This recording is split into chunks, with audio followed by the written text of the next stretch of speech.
Hey, so, I did, I worked with mushrooms kind of in the middle of the summer. And what that did is it sort of took me all the way deeper and deeper and deeper into mind roads until I was like at this sort of little stuffy dead end where I could just sit in this little stuffy subterranean room forever and congratulate myself for being safe or something. Um, and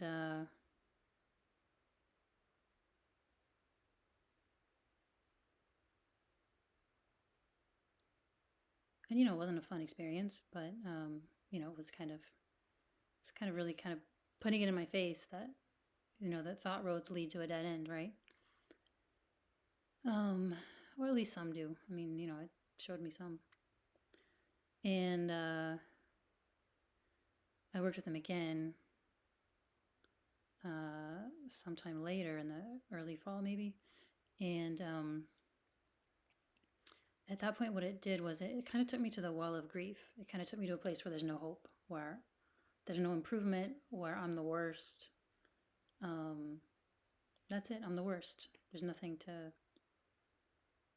Maybe it's true that I'm the worst. Maybe that's how things are. Now what? Um,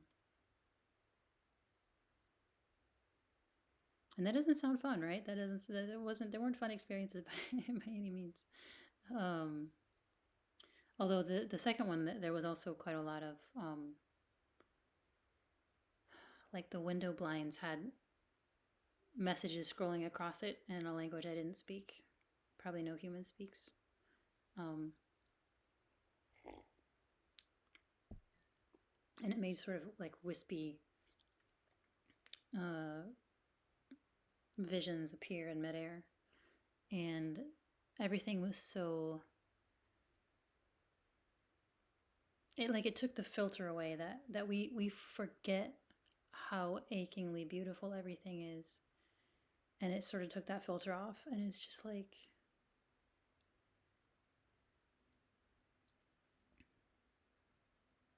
I'm not gonna say it's like a Van Gogh painting. It wasn't like that, but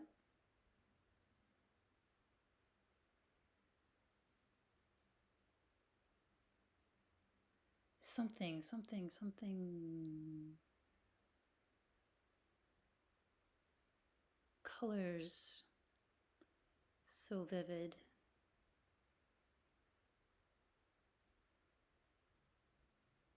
And some,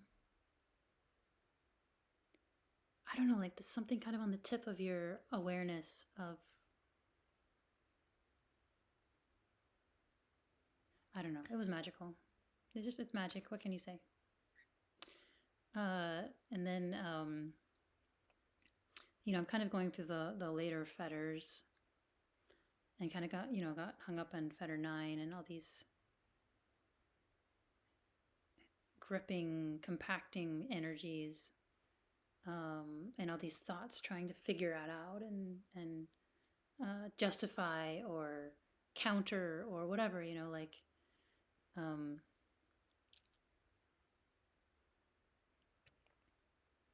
do something that's gonna make me suffer less or end my suffering.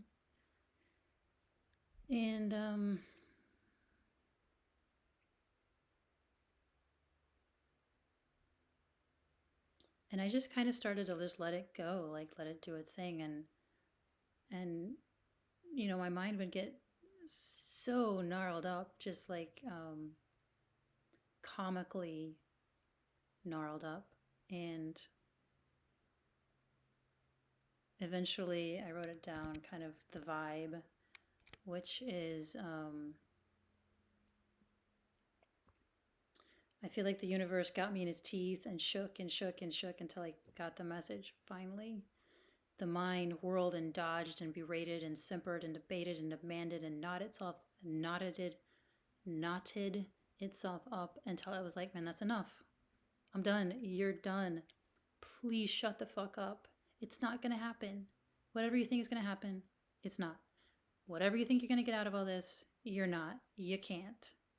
Like, not in like all those words, but just like a flash of like that. Um, and then as it happened, I had a session with my counselor and did a really juicy uh,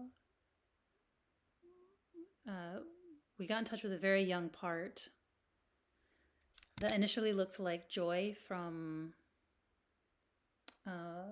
Inside Out, which kind of like pissed me off because I didn't want to, I don't like cliches and all that kind of stuff. But then I kind of looked closer. I could see that she was like, just like trying to look happy when she was miserable. She was like at a breaking point.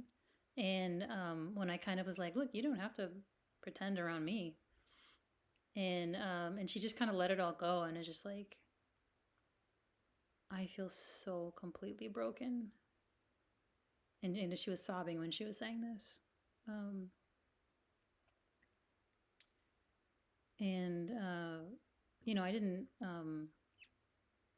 didn't try to say, oh, you're not broken, sweetie, whatever. It's just like, let her feel this. Let her feel it with her. Just feel it. I'm so completely broken. What does that feel like? To feel like you're completely broken? And I just felt it with her, and then after a while, like, it turned to rage, and she was just like punching walls and stuff in my mind's eye, so angry. And then she went back to a time in childhood when somebody who didn't treat her well, she started beating that person with big, like, Sonic the Hedgehog fists, and eventually she kind of pulled the toxic energy out of the person and just started beating that. It was kind of like almost like a Gumby man or something, like a translucent yellow Gumby man. Started beating that, and then she turned into a fire-breathing lion, and she like roared fire into the head of that thing, and then ate the rest of it, and then roared that out, like burped it out, and like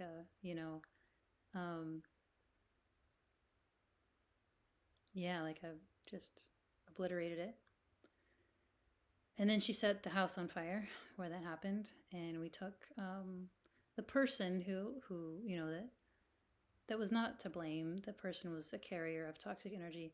We took the person out of the house, sent the person back to 2025, and the little girl turned back. The fire breathing lion turned back into a little girl, and there was this sort of sense finally of agency and power, and it felt like it kind of unlocked something. And then as it happens, somebody in California when I was there gave me a bag of shroom gummies, and so I took one of those a couple days ago, like just half a gram, and that kind of helped further unlock things.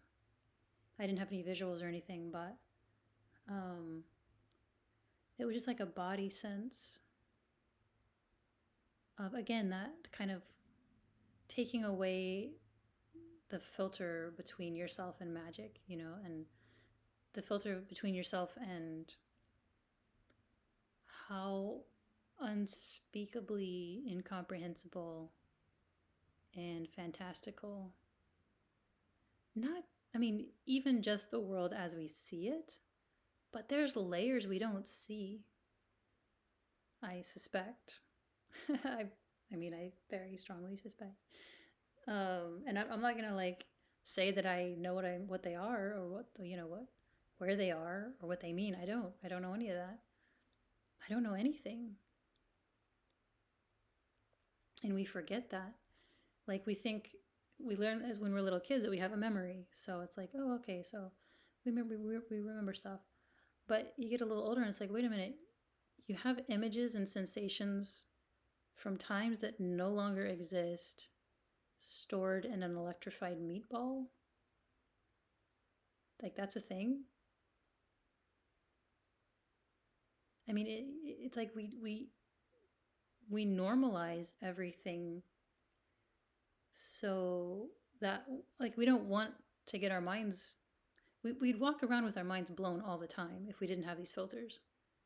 We look like we were high all the time, and that's increasingly I kind of feel like that. um,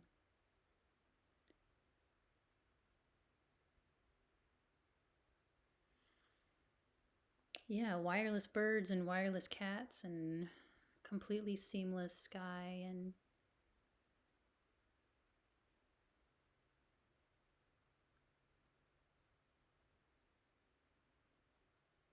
flowers that change their electrical charge after a bee visits, and other bees can sense that. It's like all this stuff that we mundanize it so that we can walk around like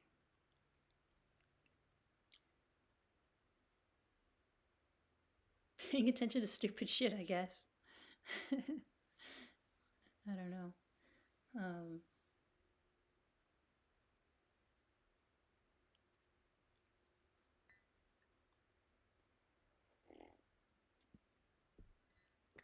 but but yeah, I feel like more and more I can feel that this really is Nirvana. Like all of it. Sadness is Nirvana. The cat is Nirvana.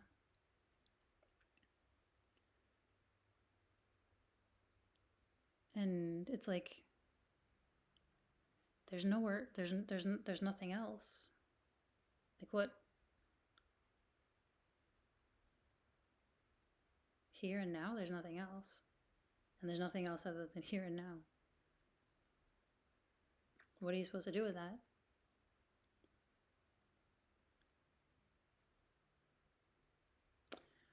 But I mean, I mean, there's no sense of being mad about that. Like what? It's like okay, go make your own reality. Like I mean, I don't know. Like yeah, you have no control. Yeah, you didn't design this yourself. Maybe you, I don't know. Maybe I don't know. I don't know anything. I don't know. I don't know. Like, and is that the point? It's like that's is that supposed? Is like is that the fun of being what we are? Is to not know anything? Is to live in a real mystery? I don't know. I'm just like that's me trying to put a structure on it. I don't think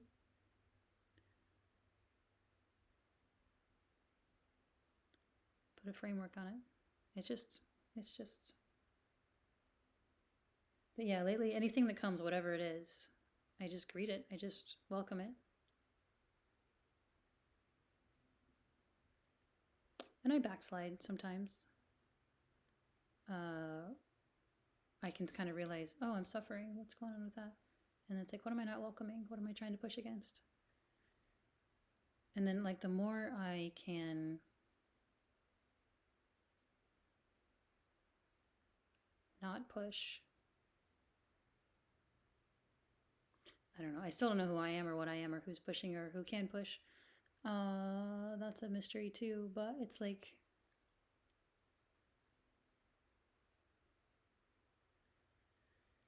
increasingly, there's less pushing. And when there's no pushing, there's no problem. Like, by not, like, what's a problem? A problem is like, um, who gets to decide what's a problem? You define something as a problem if you start pushing against it. Like, ah, that's a problem.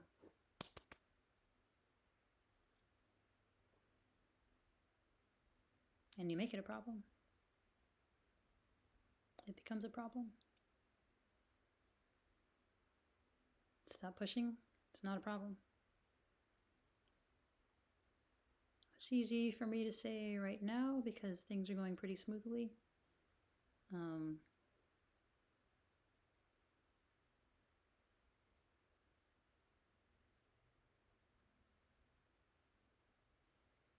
But even if, something awful happens,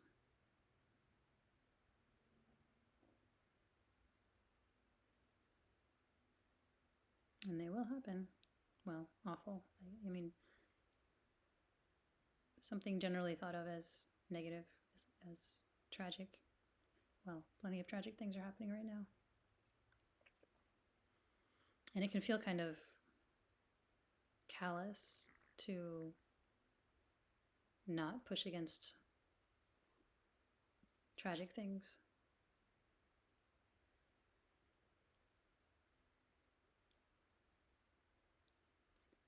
But I can't, and there are things I can do, but I can't fix it all. I can't take it all on my shoulders. That's a little bit narcissistic, to be honest. Understandable, because a lot of people feel the weight of tragedy and injustice and feel like they have to strain every possible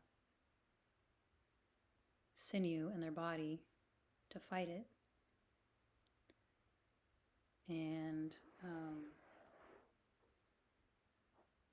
that's understandable. Some people, and I'm one, I was made to feel responsible for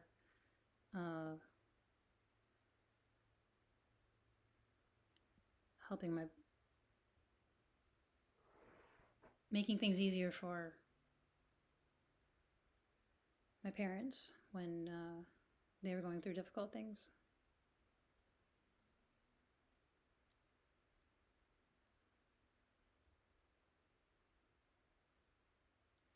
So it's normal to feel this sense of duty. And that was part of what this part, that I worked with, the one who became a fire-breathing lion for a while. It's like she had to think of herself as good and happy and social and dutiful, and so she couldn't imagine herself as anything else. She couldn't allow herself to be anything else, even though there are other things to be than, whatever you feel like is going to please whoever you're trying to please.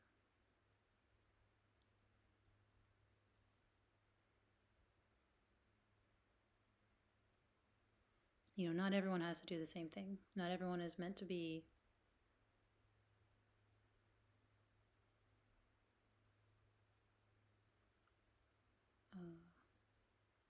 an activist, for example. Not everyone is meant to be a writer. Not everyone is meant to be a volunteer at soup kitchens. Not everyone is meant to be an organizer. Not everyone is meant to be a political YouTube personality. Not everyone is meant to be a spiritual YouTube personality. Not everyone is meant to be, fill in the 100 million different things people can be. Like, you don't have to be everything. You can see people doing good work and not do exactly what they do.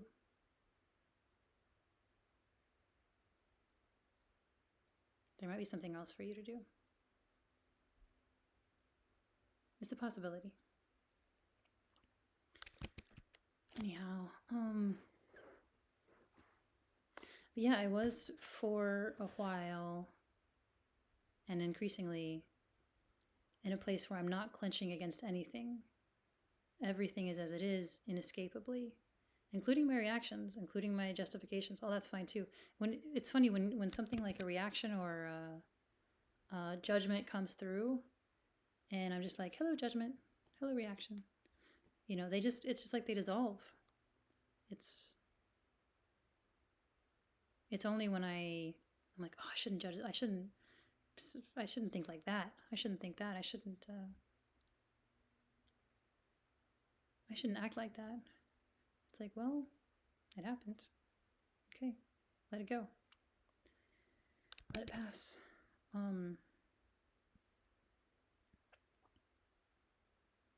Yeah.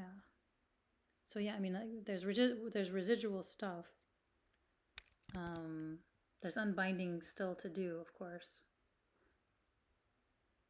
And I think I probably, again, one of my kind of weaker points is discipline. And, I think disciplining the mind at some point might come online. Because that's the thing. Increasingly, again, for better or worse, I'm just kind of watching what happens. It's like I don't have agency. It's like I don't choose. I just float. And the next thing happens, and the next thing happens. And I don't know what it's going to be. I thought I was going to go do breath work tonight at Be Love Yoga, but that didn't happen. And maybe like I guess there's a worry that I'm just going to sort of passively wander from one thing to another and never do anything that requires discipline. Would that be the worst thing in the universe? I don't know.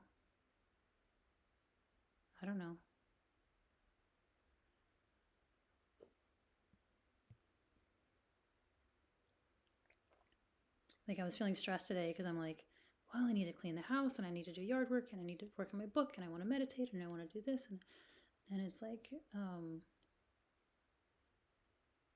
I don't know what's going to get done or when. I mean, I can sit down and write out a schedule, but who decides the schedule? And then, like, I'm historically bad at following schedules, so who's going to keep me on task? And should somebody keep me on task? I don't know anything. I'm kind of giving this a whirl in a way, like the kind of in any given moment, the next thing happens.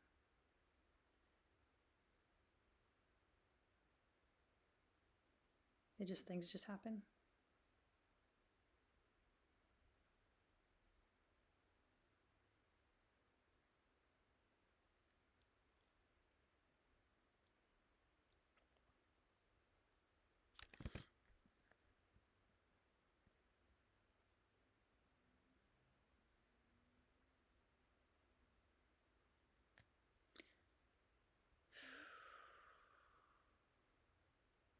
Yeah, it's weird.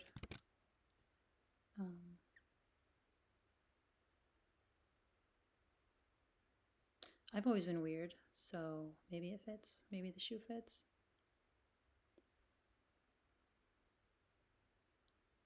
I realized recently that I actually had an awakening when I was 22. When I realized that I had been sort of serving an image of who I thought I was supposed to be, and that evaporated. And then it was like, holy shit, what is left? I have no idea who I am. And that's when I started kind of following my nose and doing the next thing that felt that didn't need discipline because I wanted to do it. And it was a magical time. It led me all the way to my mystical experience and to Palestine and to writing a book and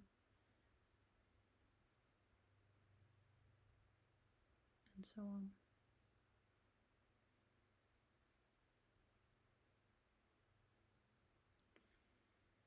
So maybe like experimenting with that, even though I'm 45 and not 22 anymore. I don't know. We'll see. We'll give it a couple months maybe. It's not gonna hurt anything, right?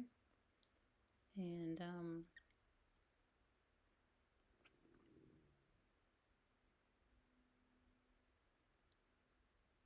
yeah, see what happens. All right, y'all.